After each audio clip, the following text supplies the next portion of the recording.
Is the murky world of boxing finally being brought to the public attention for the world to see? Talk about truth. We'll drop some serious fucking truth bombs if we need to.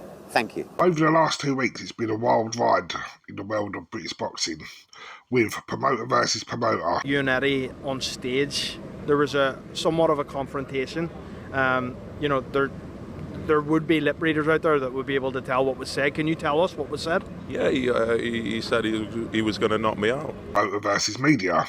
I'm not going to speak to these media outlets when certain people phone them up and beg them to take an interview down because they don't like it. What's the point in us giving you interviews?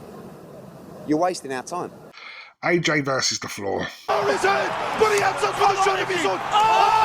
A boxer having a go at all promoters. Because every other promoter out here is a scumbag. A boxer having to apologise to promoters. Junior has apologised for calling Frank Warren, Kalle Sauerland and Eddie Hearn scumbags at the Bivol versus Beterbiev press conference. But the problem with all this, it's just shining a big light on how murky the world of boxing can be. Chris Eubank Jr. saying a lot of things like this. Got Frank Warren behind me, lying and cheating his way through boxing for the last couple of decades. Sued me for a couple $100,000 a few years ago, so obviously I was never going to go with him. Guy's a scumbag. Kalle Sauerland, had me locked up. Speak up, I can't hear you. Kalle Sauerland had me locked up in a terrible contract for the last few years, squeezing money out of me at every opportunity. Scumbag. Eddie Hearn, Frank Smith. They did everything they could to try and make this fight against Conor Ben still go ahead. Scumbag. Still go ahead. Why did you fight after knowing that they, that he was on steroids? Scumbags.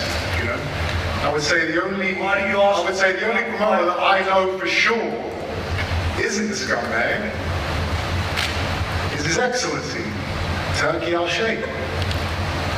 This is a man who isn't trying to take money from fighters. He isn't trying to use lawyers and accountants to lock fighters up in slave contracts. He's a man of God. He's a man of religion. That's what's most important to the people of Saudi Arabia.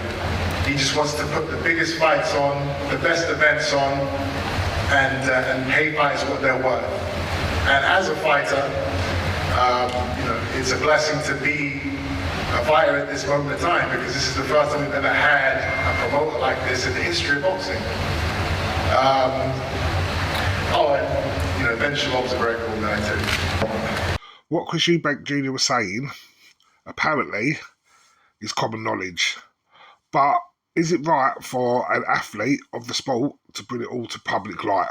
It resolved because he was in a terrible position as regarded being sued by me. I'd already had a successful case against him in the past, which was which I won, and he had to pay substantial damages and costs for. And this was, and this would probably go the same way, but it has been rectified. He's made an apology, and the reason I apologise because I said at the time that there's two ways for a fighter not to take a fight. One, that is, you say I don't want to fight, and two, you price yourself out of it. And subsequently told me, I said to him that you've been offered, I think it was started off 7 or 5 million. Well, you'd asked for that, you've been offered that, and for a fight against Hamza, and you didn't want to know. You didn't want to know. And he looked at me and he said, "I've never been told it was that amount of money." I said, "Well, your connections had been." So I said, "If you didn't know that, then obviously, that's not down to me. That's down to people not giving you that, giving you the offer that was made." So I said, "So." That's where we are. That's what happened. But I guess we just move on from that, and he's going to fight on the Riyadh season bill October 12th. He'll fight on the Riyadh season. He's made an apology, and that's the position at the moment. He's got his people and his advisors around him who I was unaware of. Who was advising him. That's it. That's his business. Okay, but it all got rectified very quickly on that night.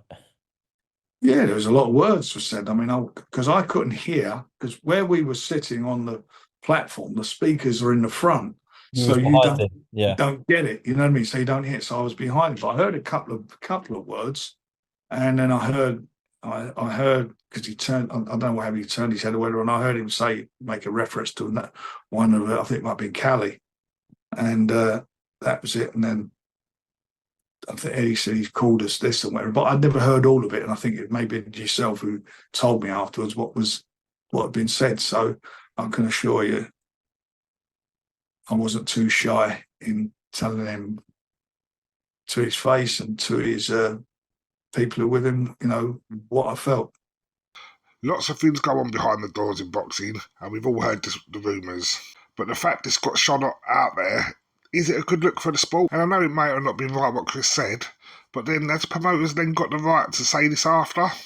And unfortunately, a few people got set up for the fall, but they took the bait and they fell for it, and you had to,